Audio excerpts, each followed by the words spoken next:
Ya, masalah polusi udara di DKI Jakarta ini akan memasuki babak baru dengan adanya rencana sejumlah warga yang akan membawanya ke jalur hukum. Gugatan class action itu akan didaftarkan awal September 2023. Kemudian bagaimana rencana gugatan class action terkait polusi udara di DKI Jakarta?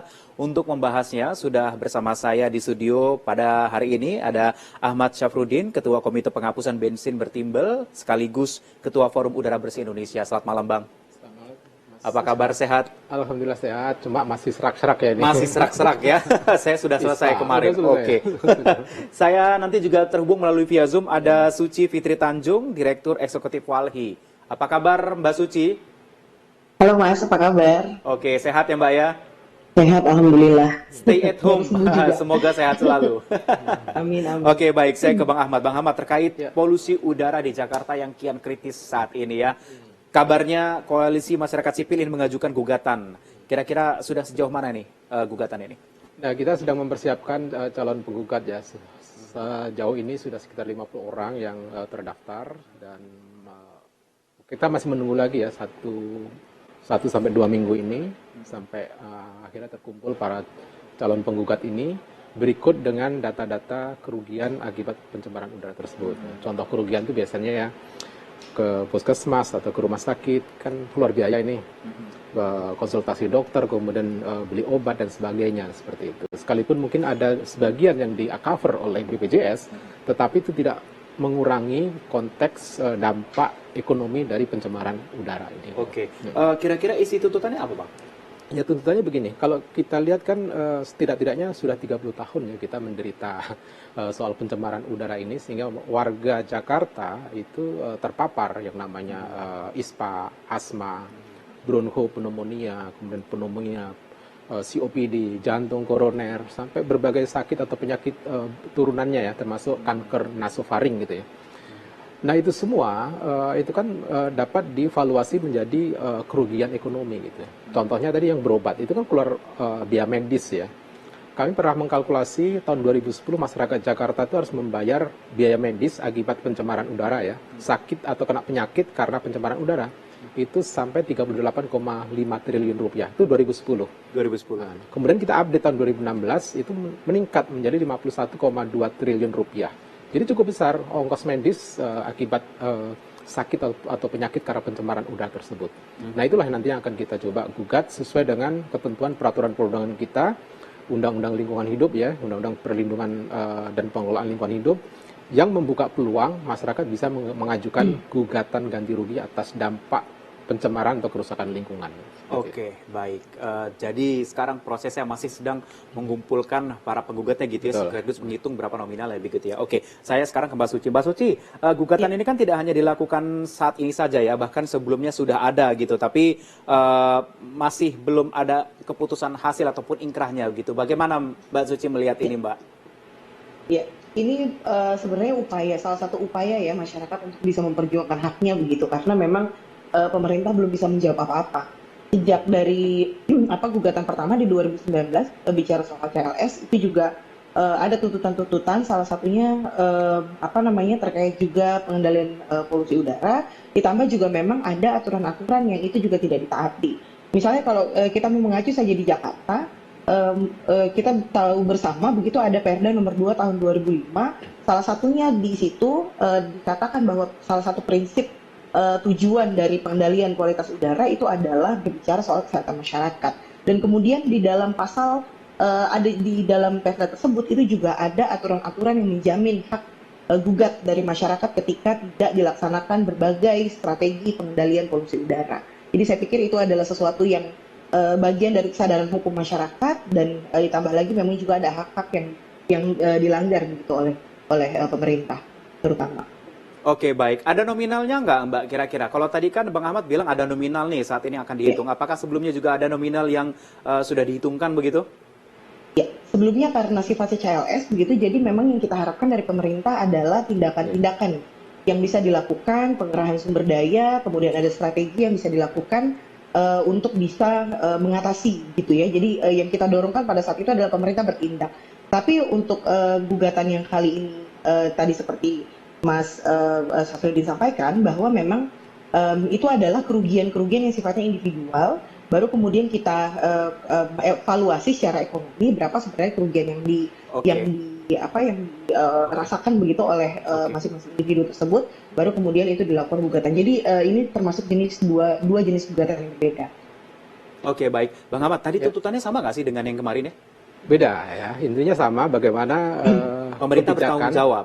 pemerintah dan perusahaan bertanggung jawab ya. Kalau CLS atau Citizen Lawsuit yang disampaikan Mbak Suci tadi itu adalah tuntutan agar pemerintah menjalankan peraturan perundangan dan berbagai kebijakan turunan yang sudah dibuat gitu. Oke. Agar menjalankan. Makanya putusan PN Jakarta Pusat kan memvonis pemerintah untuk menjalankan amanat Sesuai dengan regulasi yang Betul. sudah ditetapkan begitu ya? Betul. Pengadilan Tinggi DKI Jakarta juga menguatkan itu. Nah, sifatnya itu hanya perintah pengadilan untuk melaksanakan peraturan perundangan dan program pengendalian pencemaran udara. Oke. Nah, kalau gugatan class action yang diperbolehkan di dalam Undang-Undang Perlindungan dan Pengelolaan Lingkungan Hidup itu lebih ke dampak kerugian individual tadi ya, seperti yang disampaikan Mbak Suci tadi ya. Jadi misalnya saya kena ISPA, kemudian berobat ke puskesmas, bayar misalnya 15.000 atau 30.000, kemudian beli obat batuk, itu semua bisa dihitung. Nah, kemudian dampak turunan, karena saya sakit, saya tidak bisa bekerja. Oke. Saya kehilangan pencaharian hari itu, nah itu bisa dikalkulasi seperti itu. Jadi agak berbeda, kalau ini lebih ke kerugian individual dari warga negara. Oke. Nah sebenarnya ada satu lagi peluang untuk gugatan, ya gugatan NGO, standing NGO ya. Jadi gugatan lembaga-lembaga lingkungan hidup itu juga punya standing untuk melakukan gugatan atas nama lingkungan yang rusak, yang tercemar, nah, seperti itu. Oke, baik. Bang, tadi kan sudah dikatakan juga sekarang lagi mengumpulkan para penggugatnya begitu ya. Ya. Boleh tahu nggak kira-kira maksimal dalam mengumpulkan jumlah penggugat itu kapan? Dan kemudian seandainya ada orang yang mau ikut juga, apakah bisa diterima begitu? Bisa. Jadi kita tunggu sampai pertengahan September ya. Silahkan nanti menghubungi di Instagram kami itu ada info KPBB ya. Di sana Info KB KPBB. KPBB. Oke. Jadi bisa diakses di sana. Nanti bisa mendaftar. Juga ada nomor telepon yang bisa dihubungi begitu. Nah nanti setelah terkumpul, nah itulah yang coba kita identifikasi kerugian dan sebagainya. Akhirnya akan ketemu angka gitu ya. Ada berapa targetnya, Bang? Target sih kalau namanya class action tidak dibatasi ya. Ya paling sedikit ya paling 2 orang udah bisa, tapi maksimum tidak terbatas begitu ya. Jadi dengan 50 orang, dengan 100 orang atau dengan 10 orang itu sudah bisa maju class action. Kan sifatnya keperwakilan kan. Oke. Dan menerima pelaporan ini apakah khusus warga DKI Jakarta, Jabodetabek atau siapapun bisa? Siapapun juga bisa yang merasa dirugikan akibat pencemaran udara di Jabodetabek. Oke. Oke. Baik. Saya ke Mbak Suci. Mbak Suci, Ya. saya mau tanya upaya yang terus dilakukan oleh Walhi dalam mengawal case ini, case yang kemarin belum ingkrah itu apa, Mbak? Ya, kami sebenarnya memberikan banyak masukan ya kepada pemerintah provinsi DKI Jakarta khususnya karena memang domain kerja kami ada di Jakarta terutama begitu, tapi juga berusaha untuk bisa membangun komunikasi dengan masyarakat korban misalnya di Marunda, Rusunawa. Kemarin juga kami bersama-sama dengan koalisi itu juga membuat statement soal langkah-langkah apa saja yang perlu dilakukan untuk pencemaran debu batubara di Marunda karena itu salah satu isu polusi udara yang juga kami dampingi sejak setahun yang lalu begitu.